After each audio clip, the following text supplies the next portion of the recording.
इंद्र जो प्रभाव दिखाया सामर्थक गण भेज करके और नाना प्रकार की आंधी तूफान वर्षा ओला, भगवान ने गिरिराज गोवर्धन को अपने कर कमल में लेकर समस्त ब्रजवासियों की रक्षा की।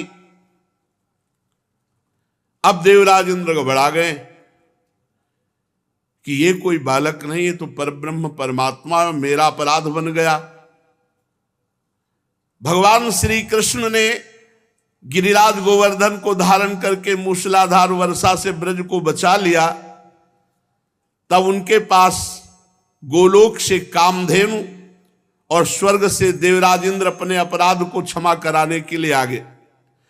कोई बड़ा अपराध बन जाए तो भगवान या भक्त इनके सामने, ये प्रथा थी पहले कि अगर गौ को आगे करके ले जाया जाए तो अपराध क्षमा कर देते थे। कामधेनु को आगे करके देवराज इंद्र ब्रज में आए, बहुत लज्जित थे क्योंकि कुछ भी उपाय उनका नहीं चला। इसलिए उन्होंने जब भगवान श्री कृष्ण को एकांत में देखा तो सूर्य के समान तेजस्वी मुकुट से साष्टांग दंडवत होकर उनके चरणों का स्पर्श किया। परम तेजस्वी भगवान श्री कृष्ण का प्रभाव देख सुनकर के इंद्र का एक घमंड जाता रहा कि मैं तीनों लोकों का स्वामी हूं। अब उन्होंने हाथ जोड़ करके भगवान की स्तुति की।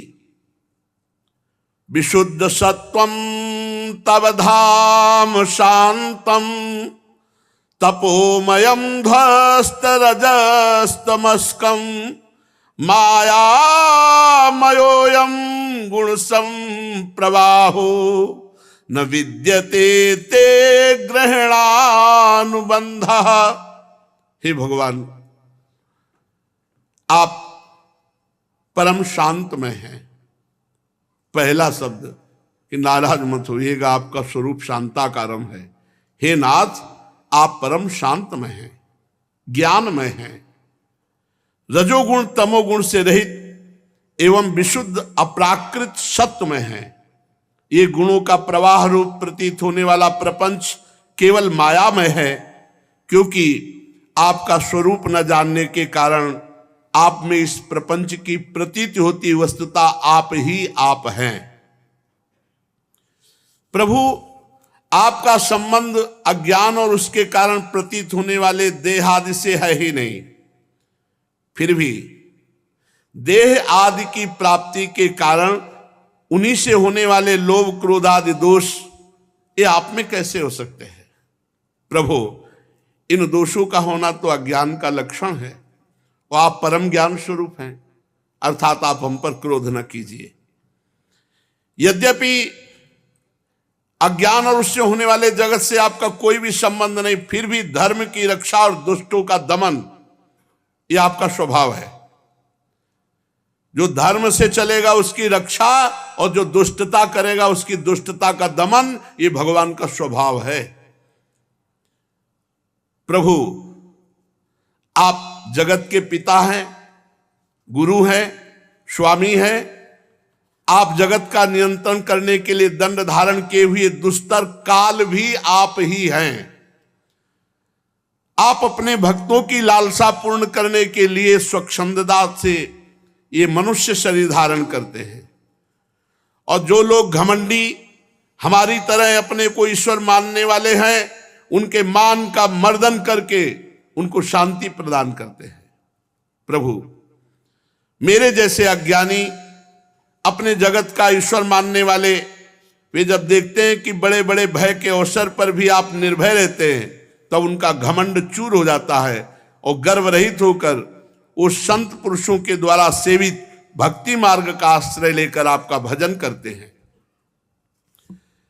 प्रभु, आपकी चेष्टा एक एक भक्तों की रक्षा करना और दुष्टों का दमन करना, दुष्टों के लिए दंड विधान करना। प्रभु, मैंने ऐश्वर्य के मद में चूर होकर आपका भारी अपराध किया, क्योंकि मैं आपकी शक्ति और प्रभाव के संबंध में बिल्कुल अनजान था। हे परमेश्वर, आप कृपा करके मुझ मूर्ख अपराधी को क्षमा करें। ऐसी कृपा करें कि अब दोबारा हमसे ऐसी कोई गलती ना हो। मैं दोबारा ऐसे दुष्ट अहंकार का शिकार न बनूं।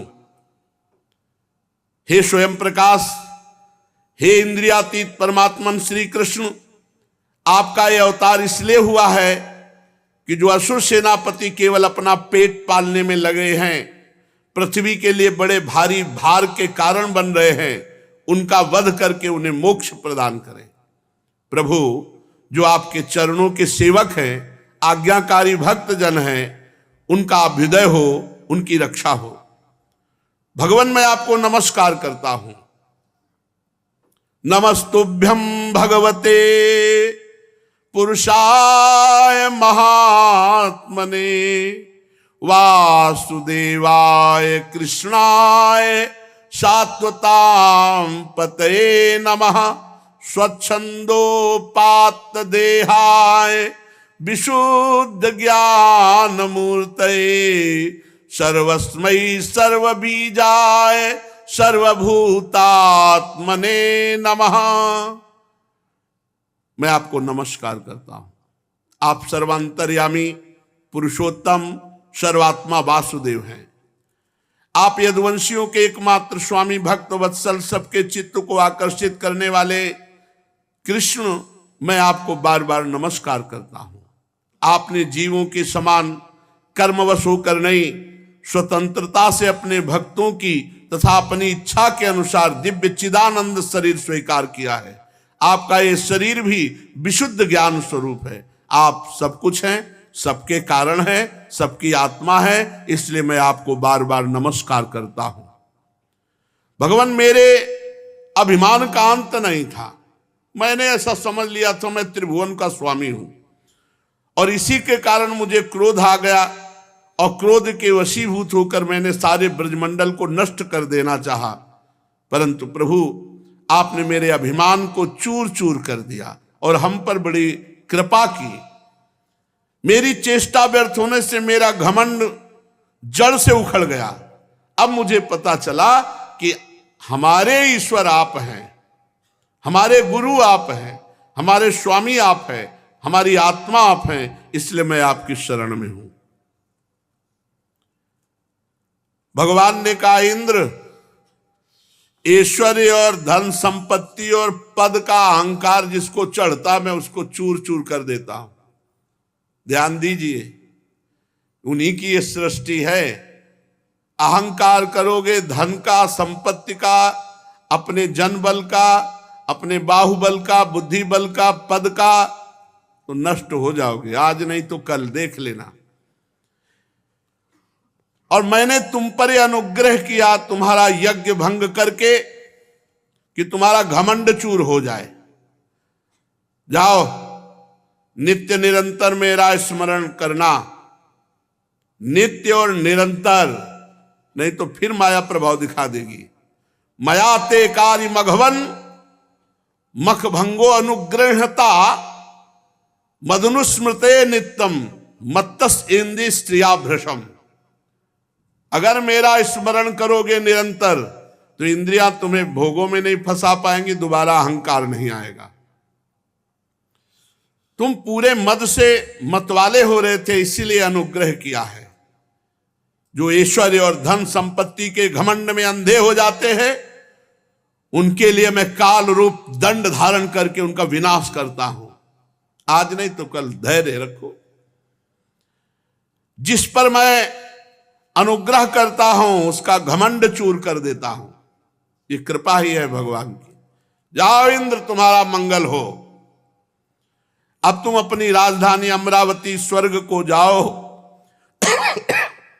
और सदैव सावधान होकर मेरी आज्ञा का पालन करो। अब कभी घमंड न करना। देवराज इंद्र से कहा, अब कभी घमंड न करना। नित्य निरंतर मेरी सन्निधि का मेरे स्मरण करते हुए अनुभव करना, और जैसी हमने आज्ञा की है उसके अनुसार त्रिभुवन पति पद का पालन करना। भगवान देवराज इंद्र को यह आज्ञा दे रहे थे। मनस्विनी कामधेनु अपनी संतानों के साथ गोप वेशधारी परमेश्वर श्री कृष्ण की वंदना करके उनसे ये कहा।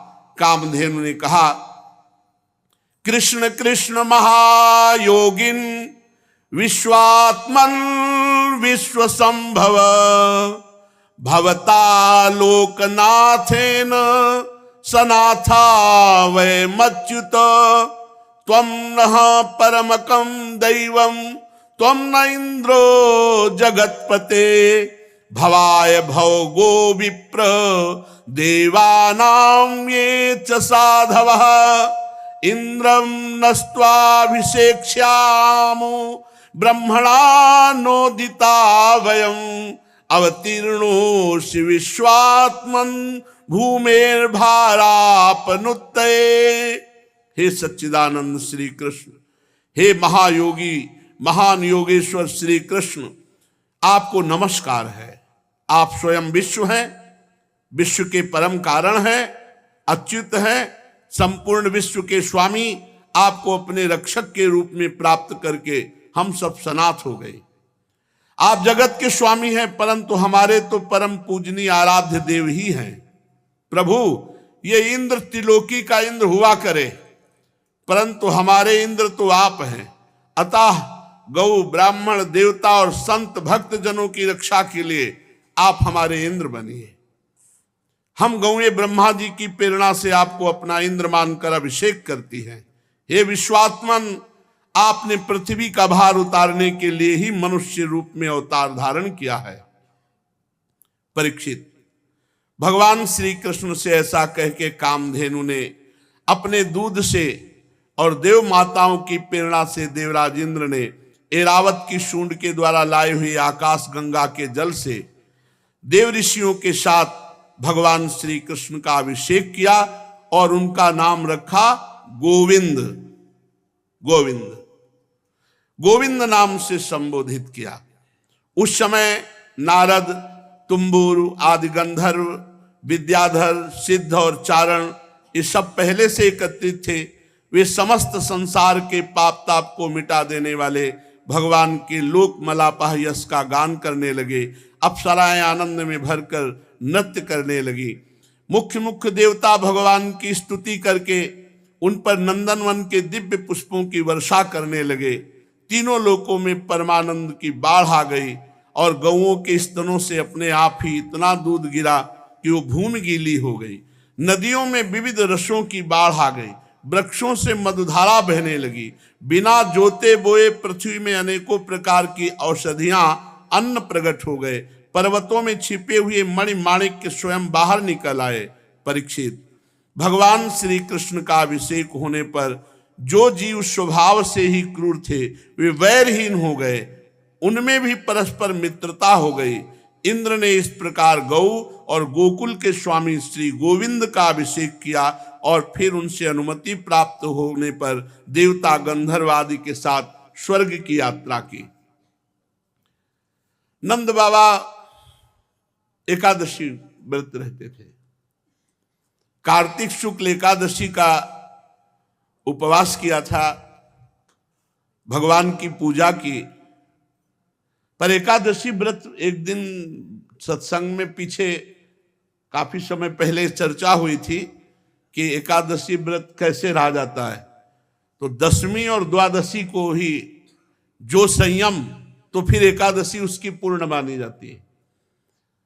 साधारण शब्दों में समझ लो कि दशमी को एक बार भोजन दोपहर के समय कर ले, शाम के ना करे, और एकादशी को जल या निर्जला और या बहुत से बहुत एक बार फल ले ले। अब तो कई प्रकार के सब चीजें फलाहार में बनती हैं।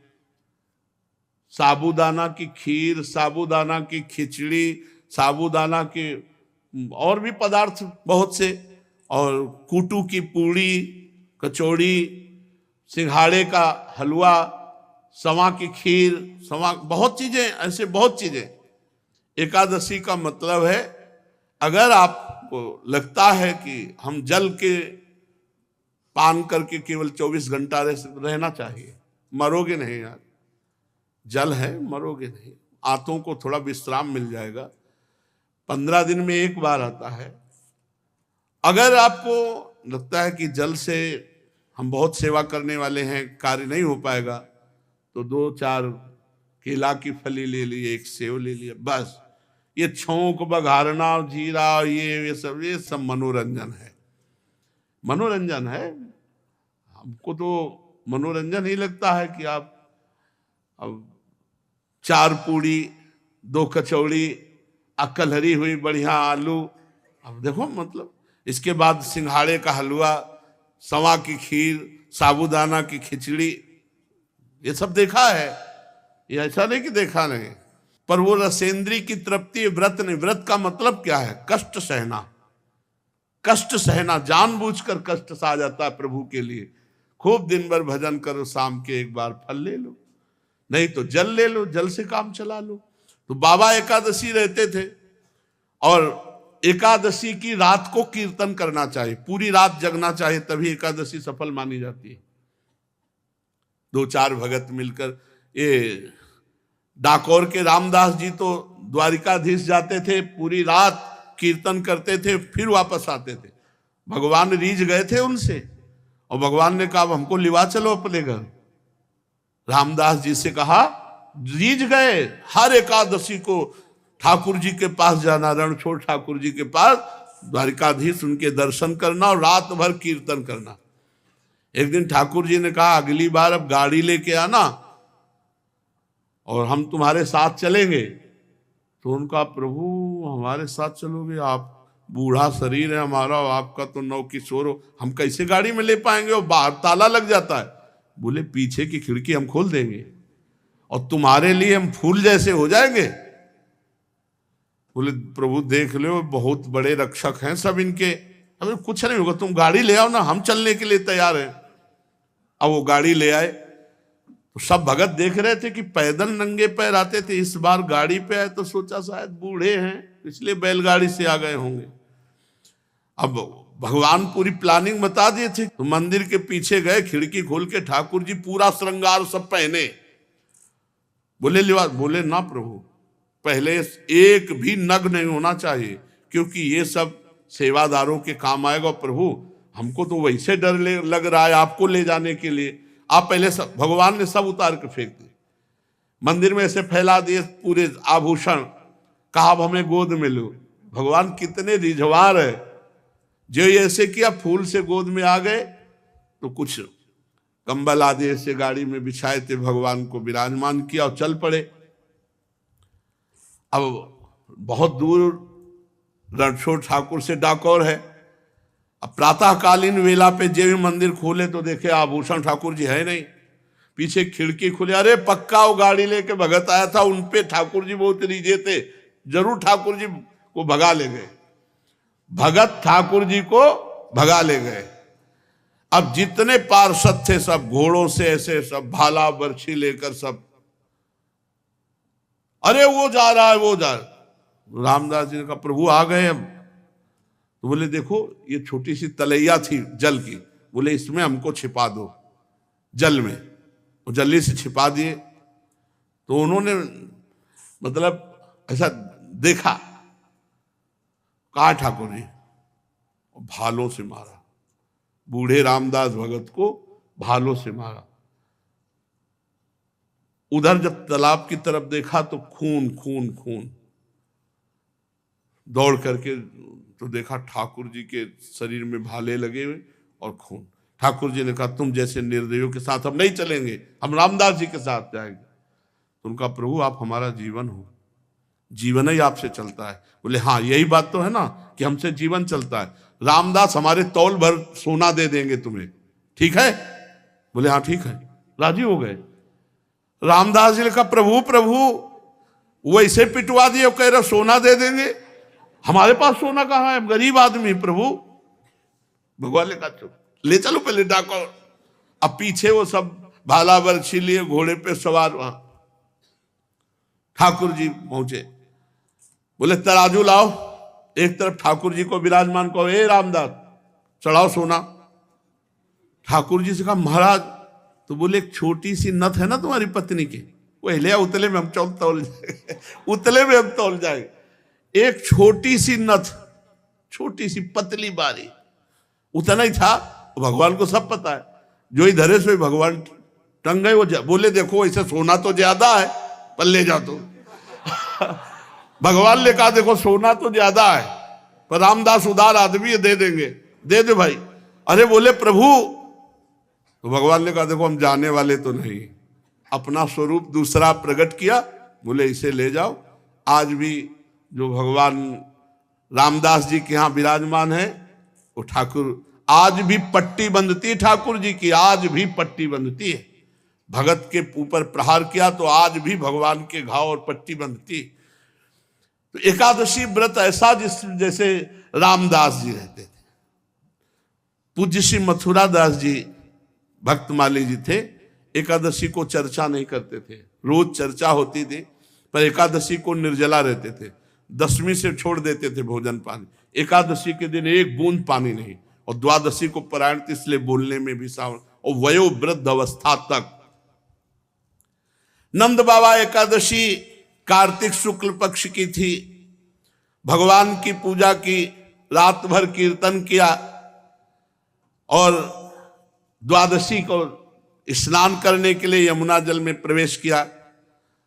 स्नान ब्रह्म मुहूर्त में किया जाता है धारा जी में 4 बजे, ये नहीं कि 2 बजे 1 बजे, धारा में नहीं स्नान, तो ये असुर बेला कही जाती है। यमुना जल में प्रवेश करके उस समय कोई घड़ी तो थी नहीं, रात में कीर्तन किया और लगा कि प्रातःकाल हो गया क्या, तो यमुना जी में स्नान, तो वरुण जी के सेवक उठा ले गए, नंद बाबा को पकड़ ले गए। अब सारे ब्रज में हल्ला मच गया, नंद बाबा खो गए। अब पूरे ब्रज के गोप सब श्री कृष्ण से कहा कि पता नहीं कहां नंद बाबा गायब हो गए, तुम ही अपने पिता को ला सकते हो, हे श्री कृष्ण तुम्हारे ऊपर ही हमारा विश्वास भरोसा। सब रोने लगे। भगवान ने कहा रो मत, रोना पीटना बंद करो, नंद बाबा खोए नहीं है, मैं देख रहा हूं। वरुण का सेवक ले गया, अभी मैं लाता हूं। भगवान वरुण लोक पहुंचे। भगवान अंतरिंद्रिय और बहिरिंद्रियों के प्रवर्तक श्री कृष्ण जे ही वरुण देवता ने देखा, सारे जगत के अधीश्वर पधारे, साष्टांग दंडवत। नंद बाबा ने देखा इनके गण तो हमको पकड़ के लाए थे, हमारे कन्हैया की इनका स्वामी साष्टांग दंडवत मारा है। वरुण देवता जे भी देखा भगवान आए, उतर कर साष्टांग दंडवत। अब वरुण देवता भगवान की बड़ी पूजा विस्तार से मंत्रों के द्वारा भगवान, नंद बाबा खड़े खड़े आनंदित हो रहे कि यार मेरे लाला का तो बड़ा नक्शा है, ये वरुण देवता इतनी लंबी दंडवत मार कर बड़ी पूजा विस्तार कर रहा है। वरुण जी ने कहा प्रभु अद्य में निवृतो देहोद्यैर्वार्थोधिगतः प्रभु त्वत्पादां भाजो भगवन् नवापुः पारमध्वनः नमस्तुभ्यं भगवते ब्रह्मणे परमात्मने न यत्र सूर्यते माया लोक सृष्टि विकल्पना। प्रभु आपकी जय हो, आज मेरा वरुण शरीर धारण करना सफल हो गया, आज मुझे सब कुछ प्राप्त हो गया, सारे पुरुषार्थ मिल गए, क्योंकि आप भगवान जगदीश्वर के चरण सेवा का अवसर प्राप्त हुआ। नंद बाबा कि हम तो समझते थे भगवान नारायण है, मेरा कन्हैया भी भगवान है, यही तो। अब बाबा की और छाती फूल रही, अरे मेरा लाला भगवान है। प्रभु आपके चरण कमलों की सेवा का अवसर मिला, हम तो भवसागर से पार हो गए। आप भक्तों के भगवान, वेदांतियों के ब्रह्म और योगियों के परमात्मा हैं। प्रभु आपके स्वरूप में विभिन्न लोकों की सृष्टियों की कल्पना करने वाली माया नहीं है, ऐसा श्रुति कहती। हे श्री कृष्ण मैं आपको नमस्कार करता हूं, बार बार दंडवत। प्रभु क्षमा करना, है मेरा सेवक अज्ञानी था जो नंद बाबा को अनजाने में ले आया, ये अपने कर्तव्य को नहीं जानता। प्रभु ये आपके पिताजी हैं, आप ले जाओ और मुझे क्षमा करो। वरुण जी, वरुण कान पकड़ रहे हैं, स्तुति कर रहे हैं, बार बार दंडवत कर रहे हैं, क्षमा मांग। गोविंद मैं नहीं जानता था कि आपके ये पिता है। आप बड़ा प्रेम भाव रखते हो, मुझे क्षमा कर दीजिए प्रभु, सेवक से गलती हो गई, नाथ क्षमा कर दीजिए, और मैं सदैव आपका दास हूं हे श्री कृष्ण। जब कभी कोई भी आज्ञा, बार बार वरुण जी महाराज दंडवत। वरुण जी ने बड़ी स्तुति प्रार्थना की। भगवान श्री कृष्ण ब्रह्मादि ईश्वरों के भी ईश्वर हैं। फिर लोकपाल वरुण ने भगवान की 4 परिक्रमा की, दंडवत की, बार बार क्षमा याचना की। नंद बाबा बड़े आश्चर्य में, नंद बाबा को लिया ब्रज में आए। अब सुबह बैठक बुलवाई गई।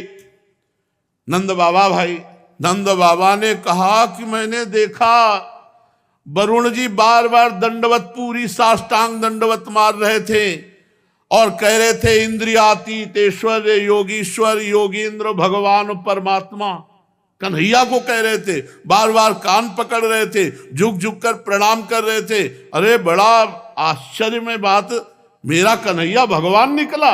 हम तो समझते थे भगवान नारायण की कृपा है। अरे इसीलिए गिरिराज गोवर्धन उठा। भगवान के प्रेमी गोप सुन करके बड़े आश्चर्य में हो गए, ये कन्हैया भगवान है, हमारा सखा भगवान है। बड़ी उत्सुकता हुई। नंद बाबा के पास से जब हटे गौएं चराने गए ब्रह्म हृदय, तो सब सखा ने कहा, ए भगवान सुनो, तुम भगवान हो। भगवान ने कहा भगवान थे। कन्हैया ने कहा भगवान थे। तुम बैकुंठ के नाथ भगवान हो, तो हमें बैकुंठ दिखाओ अगर भगवान हो। हमारे साथ खेलता है, हमारे साथ भगवान कहां से हो सकता है, दिखा हमें बैकुंठ दिखा, जिसमें केवल महान सिद्ध प्रेमी भक्त ही प्रवेश पा सकते हैं। ऐसे वैकुंठ दर्शन की जो मायातीत स्वधाम है, भगवान अपने गोप सखाओं की अभिलाषा पूर्ण करने के लिए तत्काल कहा इस ब्रह्म हृदय में स्नान कराओ, जहां क्रूर जी को स्नान, जो ही डुबकी मारी सो पहुंच गए बैकुंठ। जय विजय नंद सुनंद भगवान के दिव्य पार्षद, दिव्य अस्त्र भगवान, और बड़े ऊंचे सिंहासन पे भगवान विराजमान है। सखाओं को जय विजय, रुको, सर्वलोक महेश्वर अनंत ब्रह्मांड अधीश्वर, ऐसे भगवान के साथ झुक के चलो। दूर से बोले हमें नहीं चाहिए बैकुंठ, इतने ऊंचे में वो बैठा है और यहाँ सब हमको दबका रहे, हमारा कन्हैया ही जिससे हम खेलते, हमें बैकुंठ भूल कर बैकुंठ नहीं चाहिए। सोई ऐसे उछरे। भगवान ने कहा, बोले कन्हैया एक बात मांगू, तू मेरा नित्य सखा है, मेरा प्राण, तू मुझे कभी बैकुंठ मत भेजना। मुझे जहां इतनी दूरी हो और जहां ऐसा शासन हो, मुझे वो अपना कन्हैया प्यारा लगता है, जिसके साथ मैं खेलता हूं, जिसके साथ मैं खाता हूं, जिसके साथ विभिन्न प्रकार की क्रीड़ाएं करता हूं। ब्रजवासियों को बैकुंठ फीका लगा। भगवान के प्रेम धाम वृंदावन ब्रजधाम से भी श्रेष्ठ वैकुंठ को माना जाए तो आप सोचो ब्रजवासियों को अच्छा नहीं लगा और मना कर दिया कि कन्हैया एक बात मुझे दे कि इस ब्रज से कभी मैं बाहर न जाऊं, यहीं का बंदर बनाओ, यहीं की चिड़िया बनाओ, यहीं के पशु पक्षी लता बनाओ, मुझे बैकुंठ नहीं चाहिए। इस संसार में जीव अज्ञानवश शरीर में आत्मबुद्धि करके भांति भांति की कामना करता है, उसकी पूर्ति के लिए पूरा जीवन नष्ट कर देता है, फिर उसके फलस्वरूप वो पशु पक्षी कीट योनियों में जाता है, इसलिए अपनी गति को पहचान नहीं पाता। परम दयालु भगवान ने अपने सखाओं को मायातीत वैकुंठ धाम का दर्शन कराया। भगवान ने फिर सखाओं को ब्रह्मबोध कराया, जिसका सत्य ज्ञान अनंत सनातन ज्योतिष स्वरूप समाधिनिष्ठ गुणातीत पुरुष ही पाते हैं। देखो ब्रह्म सनातन है। सत्यम ज्ञानम अनंतम यदि ब्रह्म ज्योतिष सनातनम, सत्यम ज्ञानम अनंतम यद ब्रह्म ज्योतिष सनातनम यदि पश्यन्ति मुनयो गुणा पाए समाहिता। जिसमें अक्रूर जी को भगवान अपने स्वरूप का दर्शन कराएंगे, उसी हृदय में स्नान करा करके परम धाम का दर्शन कराया। दिव्य भगवत स्वरूप लोगों को देखकर समस्त गोप आनंद में मगन हुए। भगवान श्री कृष्ण मूर्तिमान ब्रह्म है, मूर्तिमान परमात्मा है, मूर्तिमान भगवान है। ये सब गोपों को आश्चर्यचकित हुआ कि हमारे कितने अहोभाग्य कि हम ब्रह्म परमात्मा भगवान अपने लाडले कन्हैया के हैं। यही ब्रजवासियों की आज भी महिमा है। जो यहाँ के खाटे ब्रजवासी हैं पुराने, ठाकुर जी के प्रति उनके हृदय में अपार संबंध प्रेम है, जैसे घर का, ऐसी बात है। उनके लिए भगवान नहीं नजर आते, उनको मेरे कृष्ण। देखो नंदगांव के जब आते हैं ना, उनकी ठसक झलकती है। बरसाने के जब श्री जी के जन आते हैं ना, उनकी ठसक झलकती है। ब्रजवासियों से जब बात करो ना तो ठसक झलकती, सच्ची कहते हैं। आएंगे, प्रणाम करेंगे, प्रसाद देंगे और फिर कहेंगे ए बाबा तो आशीर्वाद दूं, लंबी आयु तेरी, कोई नहीं बिगाड़ सकता। अरे लाडली जी की कृपा, वो कहे अरे नंद लाला की कृपा। तो यही ब्रजवासियों की कृपा जिस पर हो जाए तो ब्रजराज उसको कभी छोड़ नहीं सकते। इसलिए इनकी बाहरी वाणी पे मत जाना, बाहरी व्यवहार पे न जाना। इनका व्यवहार थोड़ा टेढ़ा है, वाणी थोड़ी कड़वी भी हो सकती है। इनकी जबान की बात है, हृदय बहुत बहुत प्यारा हृदय है, ये हमने देखा। उनका व्यवहार देखो, ये भगवान के सखागण हैं। इनकी बात समस्त ब्रजवासियों के चरणों में कोटि कोटि वंदना। जिनको श्री कृष्ण प्यारे लगे, वैकुंठ भी प्यारा नहीं लगा। आज भी ऐसे श्री कृष्ण के प्यारे ब्रजवासी जन है। इनका टूक, इनकी चरण रज और इनका आशीष हमको निश्चित प्रिया प्रीतम से मिला देगा। शेष चर्चा आगे। श्री राधा वल्लभ लाल।